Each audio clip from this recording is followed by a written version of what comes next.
Hello， 大家好，我係 Marguerite and welcome to my little Cantonese corner。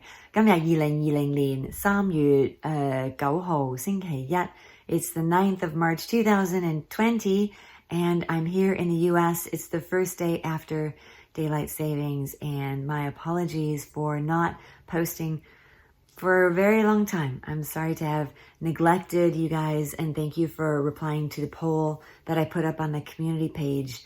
Asking you what you thought about if I were to do a video on my thoughts about Hong Kong. And overwhelmingly, you guys said you would and that you like the videos that I've posted so far. So thank you so much for that. And again, I'm really sorry it's taken me a while. I think I have posted a video, I think I've recorded this video at least 7 or 8 times over the past couple weeks. And each time I really wasn't happy because I tend, if you know me at all, you know I tend to ramble and the videos were super long and hard to edit. And I thought I'm just going to do it again now that I feel I have a better idea about what I wanted to say and what I wanted to teach you guys here today. So I did a bit of research and found out some really interesting things that tended to back up what I am feeling at the moment. So I'm going to be talking about that. But first, I know you guys do want to learn some Cantonese. And if you are interested in learning Cantonese more formally, please join me over at my Teachable channel, which is www.cantolingo.com. And I'm working on lessons over there. And for those of you who are joining me, thank you so much for your patience over on the channel. And I am working to get more videos up for you guys as we go along. And I'm always available for the Cantolingo guys at the email I've given you, so be sure to keep in touch that way. Okay, so let's get started. So as I mentioned, I'm in the United States, and that is because the Friday before Chinese New Year, which was now, I think it was the 24th of January, I received a phone call. It was 1 o'clock in the afternoon, Hong Kong time, and I was at work. We had a half day off because of Chinese New Year, and heard that there was a family emergency, needed to get back to the U.S. right away. Well, that was back in January when things were still, quote unquote, normal. I mean, things were starting to change. I remember leaving work that week and they had set up the thermometer temperature taking machines, like going in and out of work. And so that was new and different. But at the time, it wasn't like we couldn't have gotten back. So we booked our tickets for a week, and then the following week, my husband went back, and then I decided to stay because I thought, well, I'll stay behind and get things wrapped up and sorted, and then, I'll go back after the weekend because it was Chinese New Year, so not a lot was going on. And then it became impossible to get back because the airlines canceled all the flights, and they're still canceled. In fact, they're not flying back, United, American, and Delta, until the 24th of April. So being in the United States has really made me think about identity because I've lived more of my life in Hong Kong than I've lived in the United States. And Hong Kong seems to be home, but then again, it really isn't. So I thought I wanted to talk more about identity and what my identity is in terms of living in Hong Kong for so long. First of all, I've been in Hong Kong for over 30 years. But if you were to move to Hong Kong this year, you would register for Hong Kong Identity Card. And everyone has to have one. And I will show you mine in a minute. If you live there for 7 years, you're entitled then to apply for permanent residency, which is what I have. I'm a permanent resident of Hong Kong. But that means there's no path to citizenship unless, as I mentioned, you give up your foreign passport. And even then, it's not guaranteed that you're going to get it. And nobody knows why. It's there's this kind of cloudy, you might get it, you might not get it. It all depends. I don't know why. And what they're feeling on the day. There's no certain list of things that you have to go through that will ensure that you then can get Chinese nationality, a Hong Kong passport, and all the rest of it. So that's not to say that some people don't get it, but some people apply and they don't know why they don't get it. And they apply and they get it and they're like, I don't know why I got it. So it is a bit kind of that gray, confusing area there. I'm going to link down below in the description box some of the stories that I have read about online, and just to show you how kind of strange it is and how I wish if things could be differently, that the British, before they handed over Hong Kong in 97, would have set up a way to make it possible to recognize dual nationality and to actually be a different country passport holder and also apply for Hong Kong passport, Hong Kong citizenship, and even make that be separate from Chinese nationality and being recognized by the Chinese government on the mainland. For the most part, everyone in Hong Kong came to Hong Kong from somewhere else. There are very, very, very few people who are indigenous to Hong Kong, because when you go back to the mid-1800s when Hong Kong was founded, it was basically a bunch of rocks and, there were a few villages there, but it was nothing like it is now. And there was no real kind of indigenous people that say, in the New Territories, yes, there are some villages out there, but they're by no means kind of like the majority of Chinese people living in Hong Kong came from southern China in waves of migration during the 50s and at other times, especially the 50s after the 49 revolution in China, and then a lot of them streamed into Hong Kong in the 50s. So that's all to say that the base Chinese population in Hong Kong can trace their ancestry back to the mainland and not to Hong Kong, the majority. And then you've got people that have emigrated to Hong Kong from other countries that are not considered Western countries, Pakistan, India, Nepal, different places, and they've been generations in Hong Kong. Yet, so they don't feel a tie to their homeland, and some of them are not even entitled to a passport from their home countries. But in applying for a Hong Kong passport and Hong Kong nationality, they're kind of left in the lurch as well. Sometimes they get it, some people do, some people don't. And again, there's articles below. So that's another section. So you've got the Chinese people who can trace their ancestry back to the mainland, the few indigenous people that really go so far back, they don't, just in Hong Kong. You've got the non-Western communities in Hong Kong, and then you've got the expats in Hong Kong who are usually brought there or come there for work. And it's a very transient population for the most part, but there are people like me who have been there for over 10, 20, 30 years, and many of them would like to call Hong Kong their home, but the likelihood of you getting Chinese citizenship is very slim. One person in Hong Kong who has done it very famously has been Allan Zeman, and Allan Zeman, I think in 2008, went down to the immigration department, according to the newspaper articles I've read and quotes from Allan himself, that said he went down there and just inquired how to do it. He applied and he got it. But Allan Zeman is in a kind of a class of his own in terms of business contributions and other contributions to charity in Hong Kong. He was the chairman of Ocean Park. And that's when I really started to take notice of Allan. I've known about him because he's the father of Lan Kwai Fong. And everybody in Hong Kong knows Allan Zeman. I would have to say, and if you don't know who Allan Zeman is and you've been living in Hong Kong, definitely look him up because he's somebody that you should know. There have been other people. Another link down below is another group of people who have been successful. They've lived in China their entire lives.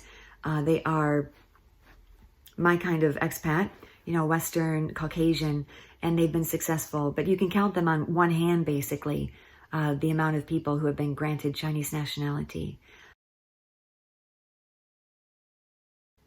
Okay, so now let me show you my Hong Kong identity card, because this is if you're living in Hong Kong, you have one, because when you move to Hong Kong, you have to get one.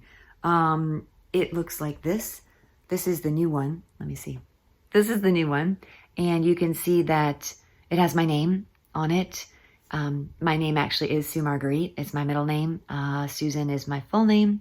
And you can see at the top, it says Hong Kong Permanent Identity Card. And then my name, and then you've got a lot of space, and then you get down to date of birth, which I have blanked mine out.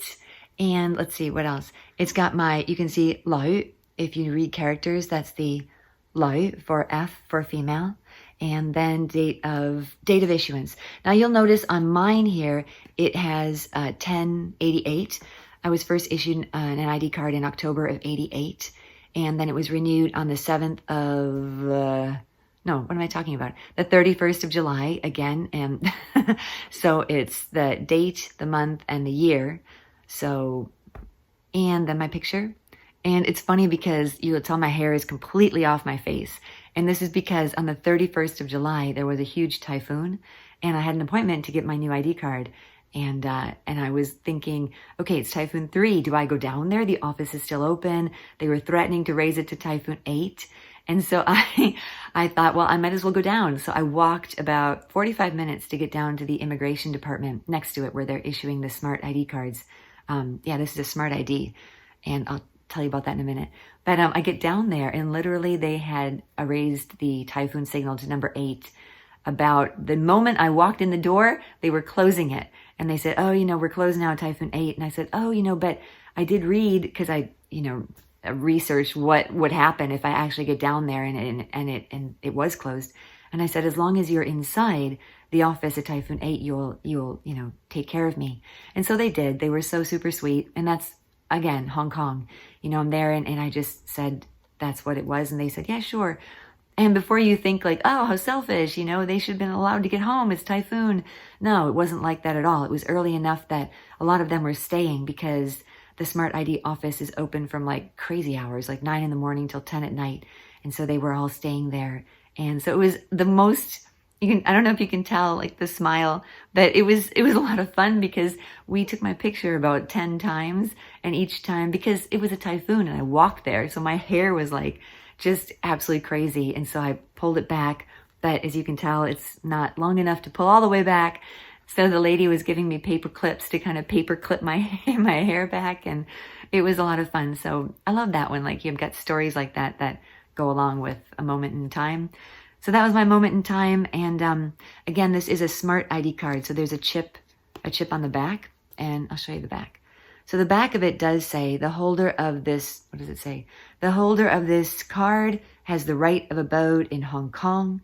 And it says for a person aged 18 or older. And it's got the Bohemia, the sign, seal of Hong Kong. This is the chip. And here is a little, it's actually transparent, but it has my ID card number in it. So I blanked that out. It has an arrow, and the chip is used when you you're coming back into Hong Kong through the airport in different places. You can just put your ID card into the reader and put your thumbprint, and then you get into Hong Kong that way. And there's also, you can see it here on the side there, they've got some special bars and things.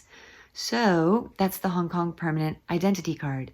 Now, this card, again, as I mentioned, you get it after you've been in Hong Kong for 7 years.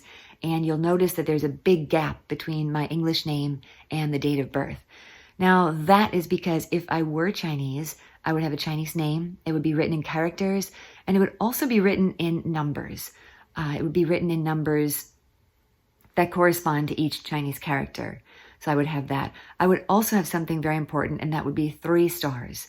The 3 stars after your name means that you are eligible for Chinese nationality. Now, I don't know if, for example, Allan Zeman has 3 stars on his ID card now, or if how they made the change for people that are not ethnically Chinese. But I would now like to show you some of the vocabulary that you will find on your ID card, right? So at the top there, you've got, I'll show it to you on the ID card first. You have got Hong Kong, which is Hong Kong, right? It's Hong Kong. And then you've got Wing Gao Sing Gui What is it? Sorry. Gui Sanban. Okay, so let's take a look on the board and see what those are instead of just my babbling through it and showing you my card, okay? Okay, so let's take a look at some of the words. I've tilted the board because the lighting here is pretty, you see the glare is pretty bad. So I've tilted the board this way so that doesn't interfere. And the first word we have on the board is identity card. Your identity card in Cantonese is your San Fan Zeng. San Fan Zeng. It is the high tone sun, way up high for sun, and then you've got your mid-rising fun, and then your mid-tone zing, sun fun, zing. Now, sun fun can also be pronounced as sun fun, right? The 6th tone sun fun, zing. But it's sun fun or sun fun, okay? And that's your identity card. Permanent resident. You've been in Hong Kong 7 years, and you apply for your permanent resident card, and then you will be a 永久居民, okay? And that's your low rising 永, mid rising 九, just like the number 9. So 永久, up high for 居, and then that low falling man, right? 永久居民，永久居民. Okay, 永久居民 is your permanent resident. In Cantonese, these are quite useful if you're talking about an identity card. But if you want to talk about like a length of time, permanent is one way. Just like in English, we have permanent, we have always, we have long time, we have forever. And so I thought it would be helpful to put a few of the long time words on the board. And the first one is long time, which in Cantonese is ho nai, right? Ho is your mid-rising, ho, and then you have your sixth tone, low tone, nai. Now you'll notice this is spelled with an N for nai, but it's more often than not said as lai, with an L sound again, okay? So ho lai is your long time. And then you have forever. Forever in Cantonese is your low-rising wing, low-rising yun, wing yun. And if you're a fan of Canto Pop, you probably will have heard this word a lot because they're always saying love you forever, right? Wing yun. You'll hear that a lot in Canto Pop songs. So, wing yun, ho nai, san ban zeng, wing gao gui man are the words for today. And of course, if you want more help with learning Cantonese more formally, do get in touch with me either on the email on my About page on my channel or check out cantolingo.com.